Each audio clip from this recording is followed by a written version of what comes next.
किंवा उपस्थिती त्यांची करून देण्यापूर्वी मी तुम्हा सर्वांना एक छोटीशी अगोदरच विनंती करेन. मी नवीन आहे, बोलण्यात चुकू शकतो, वागण्यात चुकणार नाही.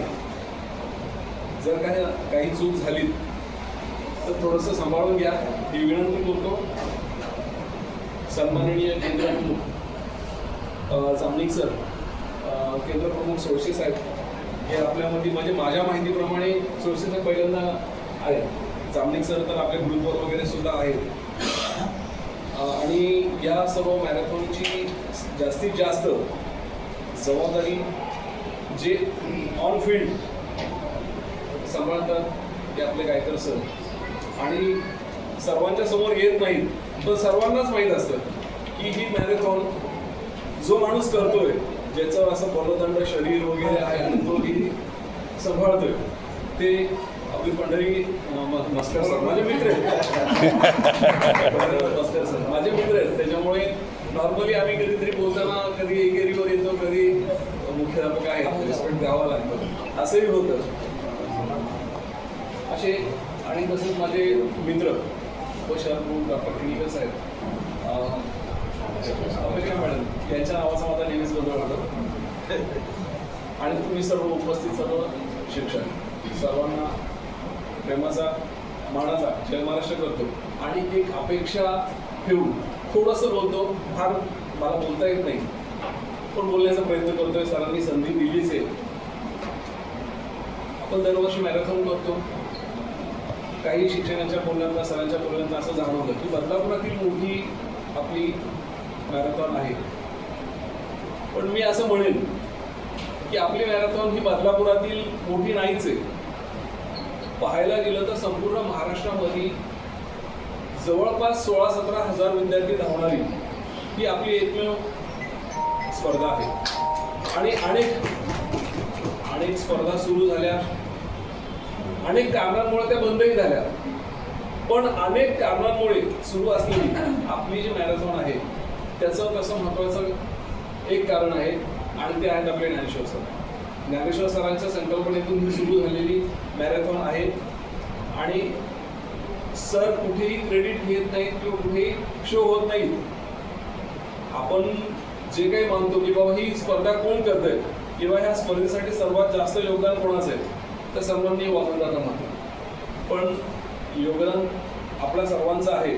जसं तुम्ही सर्व शिक्षक धावता, सर्व शिक्षक विद्यार्थी आणता, तुम्ही जबाबदारी घेता. ॲक्च्युअल आम्ही तिथे त्यावेळेस काहीच करत नसतो.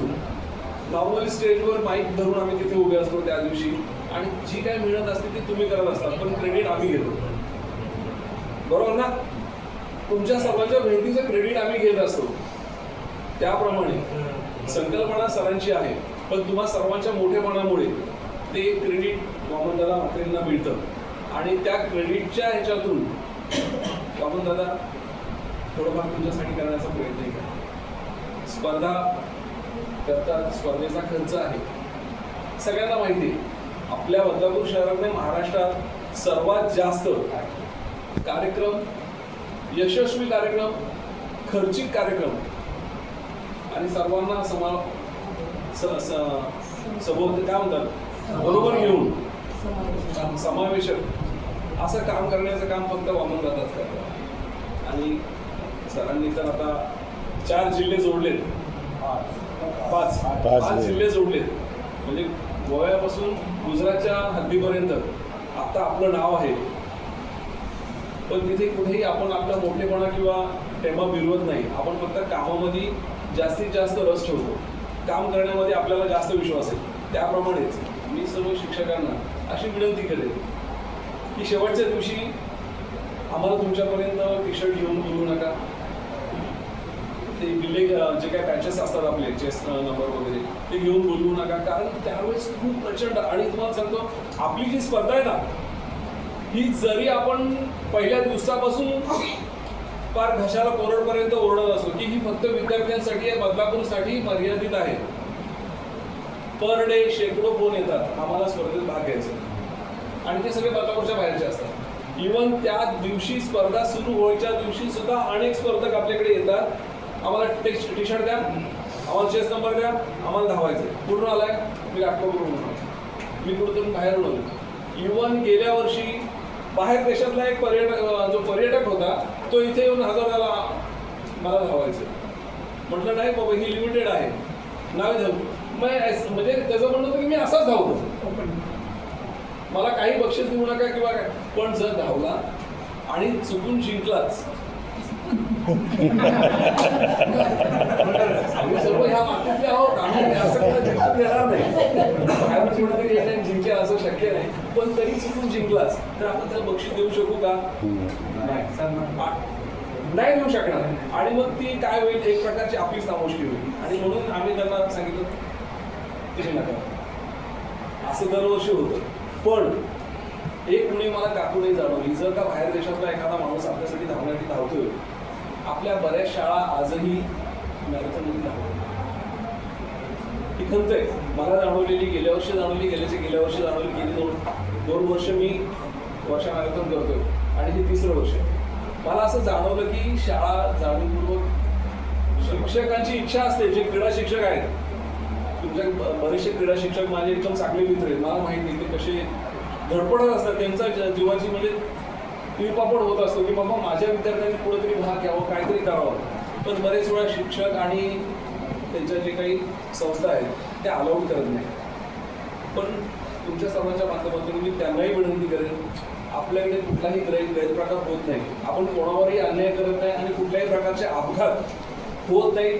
चुकून एखादा दुसरा अपघात झाला तर त्यासाठी ऑलरेडी आपण पूर्ण यंत्रणा तयार केलेली असते, कुणालाही आपण असं सोडून देत नाही.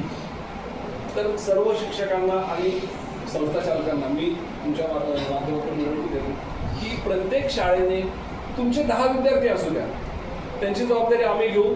प्रत्येकाला सन्मानपत्र, प्रमाणपत्र वगैरे देण्याची जबाबदारी आमची, प्रत्येकाला टी-शर्ट देण्याची जबाबदारी आमची आणि त्या मुलाला तिथे स्पेस करून देण्याची जबाबदारी आमची. भले तो जिंको नाही जिंको, पण जेव्हा माणूस हारतो ना, जिंकण्याची एक नवीन उमेद तयार होते. तुमच्या विद्यार्थ्यांना किमान हारण्याचं तरी भाग्य लावतो, म्हणजे उद्या ते त्यातून जिंकतील, नक्की जिंकतील. कारण माणूस जेव्हा हारतो ना तेव्हा तो असं पेटून उठतो, त्वेषाने वेडा होतो की नाही मी काहीतरी करेन. ॲक्च्युअली आपण मुलांना बरेच ठिकाणी सराव देत नाही, मुलांना न्याय देत नाही. बऱ्याच शाळांमधून असं होतं की विद्यार्थी खेळण्यासाठी वगैरे धडपडतात. आपल्या बदलापूर एक मोठी शाळा आहे, गेल्या 2-3 वर्षात स्पोर्ट्समध्ये थोडंफार आता ॲक्टिव्हिटी त्या शाळांमधून सुरू झाली. पूर्वी मी त्या शाळेबरोबर भांडलेलो आहे. माझ्या मुलीची गोल्डची टुर्नामेंट होती आणि शाळेने सांगितलं नाही पेपर दिल्याशिवाय जाऊ शकत.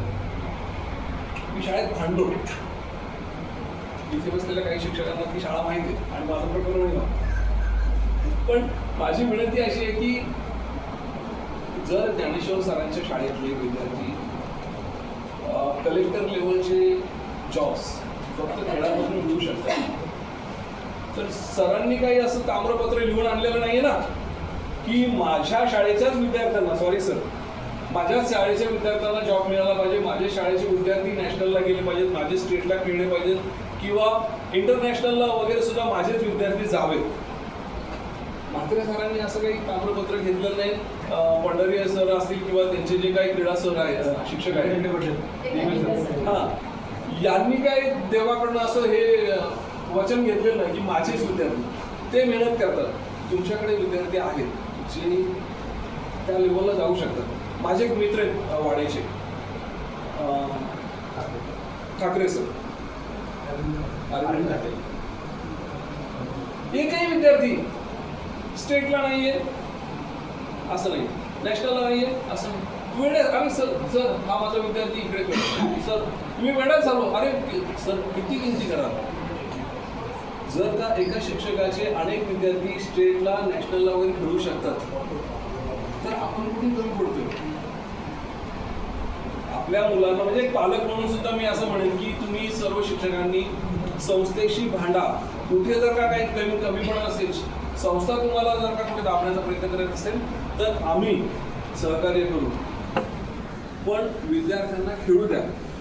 कारण जेवढा खेळेल ना तेवढा तो अभ्यासातही हुशार होऊ शकतो. म्हणजे मी एक गोष्ट ऐकली होती, माझा एक मित्र डॉग ट्रेनर आहे, तर त्याने असं सांगितलं होतं की आम्ही जर एखादा डॉग चूज करायचा असेल स्पेशली हे करण्यासाठी ट्रेन करण्यासाठी, तर आम्ही शांत बसलेला जो असतो ना पिल्लू, ते आम्ही कधीच घेत नाही. तो दिसायला किती सुंदर असो, गुबगुबीत असो, आम्ही त्याला घेत नाही. आम्ही ते पिल्लू घेतो जे हडकुळं असतं, त्याचे बरकडे दिसत असतात, पण तो नुसता असं कुठेतरी माती खांदत असतो, नुसतं चावत असतो, झाडं तोडत असतो. आणि तो विद्यार्थी आम्ही घेतो, तो जो पिल्लू तो आम्ही घेतो आणि तो डॉग ते पिल्लू उदाहरण म्हणून सेवा करतं, सेवा देतं. आणि जेव्हा त्याची रिटायरमेंट वगैरे होते तेव्हा आम्हाला अभिमान वाटतं की हे पिल्लू मी ट्रेन केलं. तर तसंच आपल्या विद्यार्थ्यांच्या बाबतीत या शिक्षकांचं भाग्य खूप थोर आहे, कारण यांच्याकडे खऱ्या मातीतले विद्यार्थी जास्त आहेत. जास्तीत जास्त ते मातीतलेच विद्यार्थी आहेत आणि म्हणून त्यांना ते असं घडवतात